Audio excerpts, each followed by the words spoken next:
Les élus ultramarins ont été reçus à l'hôtel de ville de Paris pour participer à un atelier sur les assises de l'outre-mer. Un rassemblement en toute convivialité en présence d'Anne Hidalgo, maire de Paris, d'Annie Girardin, ministre des Outre-mer, et de François Barouin, président de l'AMF.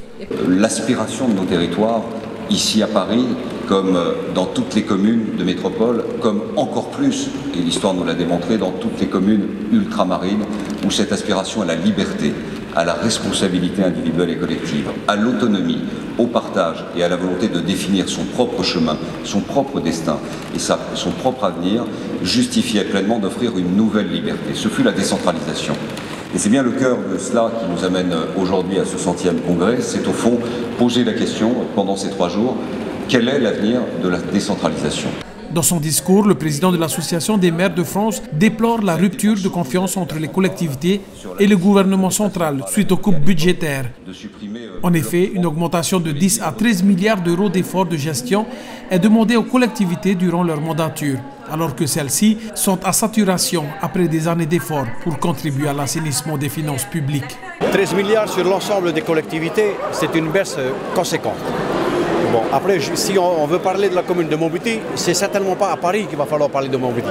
C'est dans notre FENUA, au sein du gouvernement de la Polynésie, parce que les enjeux sont tellement énormes et la baisse de la dotation de l'État est assez conséquente. Ce que nous impose le CGCT dans les communes de la Polynésie française ne sera pas évident à tenir à son terme, parce que nous n'avons pas les finances qui vont avec.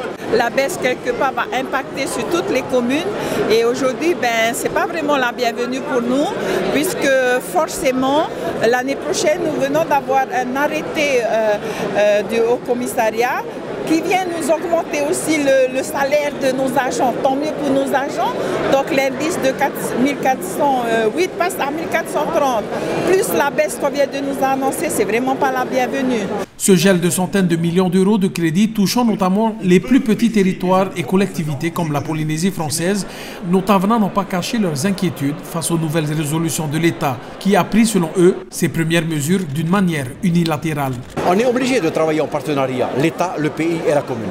Mais au fil du temps, on s'aperçoit qu'il va falloir que les communes se débrouillent un petit peu, entre guillemets, pour essayer de s'améliorer dans ces recettes. Franchement, ce n'est pas le moment, mais c'est vrai que l'État a des soucis, les communes ont des soucis, donc est-ce qu'il faut faire, est-ce qu'il faut déléguer, est-ce qu'il faut faire avec, comment faire, on ne sait pas. Franchement, on attend de voir comment ça se passe. Face à ces premières mesures, le gouvernement central souhaite également réduire le nombre d'élus locaux ou encore la baisse du nombre de contrats aidés indispensables pour des milliers de personnes en grande difficulté.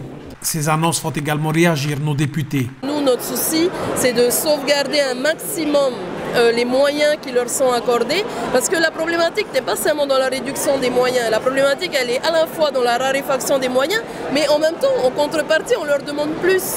Et c'est là que ça pose problème. C'est là que ça pose problème. Je pense que l'effort financier, tout le monde peut le réaliser à partir du moment où il est réaliste, il est étalé dans le temps, il est négocié pour que petit à petit ce soit atteignable. Fixer des baisses drastiques, brutales, ça ne fonctionne pas et ça, on sera toujours opposé à ça. Bien que les relations État-collectivités locales se sont détériorées depuis déjà quelques mois, la ministre de l'Outre-mer a tenté tant bien que mal de rassurer nos élus ultramarins, mais surtout de clarifier cette volonté de l'État de transformer la France. Moi, ce que je leur propose, c'est de construire cette réponse dans le cadre des assises. J'ai aussi dit, et je le redis ici, que l'ensemble des réponses seront apportées à minima avec le même soutien de l'État. Et je le redis, à minima avec le même soutien de l'État. Il nous faut savoir faire plus efficace avec autant. Moi, je remarque qu'un certain nombre de dispositifs ont besoin d'être évalués. Un certain nombre de dispositifs ont besoin d'être changés pour répondre aux besoins d'aujourd'hui, aux réalités des territoires, aux réalités aussi des nouveaux porteurs de projets que sont les jeunes. Et il faut qu'on regarde l'avenir et il faut qu'on prépare les 30 ans qui sont devant nous. Et pour ça, les outils qui ont été pensés au siècle précédent, il faut oser les remettre en question. Alors que la majorité des maires sont vite passés d'un rapport de confiance à une méfiance à l'égard du gouvernement central, certains maires restent optimistes face aux nouvelles résolutions que souhaite définir l'État. Ma position personnelle, c'est que rien n'est facile. Et il est bien sûr évident que malgré le changement de cap, puisque le président Emmanuel Macron est un président jeune qui a envie de libérer la France, et ce n'est pas forcément les choix qui ont été faits par l'AMF il y a quelques mois, mais nous avons confiance en notre président et la France doit retrouver son rang. Il doit le retrouver en se basant et en s'appuyant sur les maires et toutes les communes qui doivent apporter la proximité.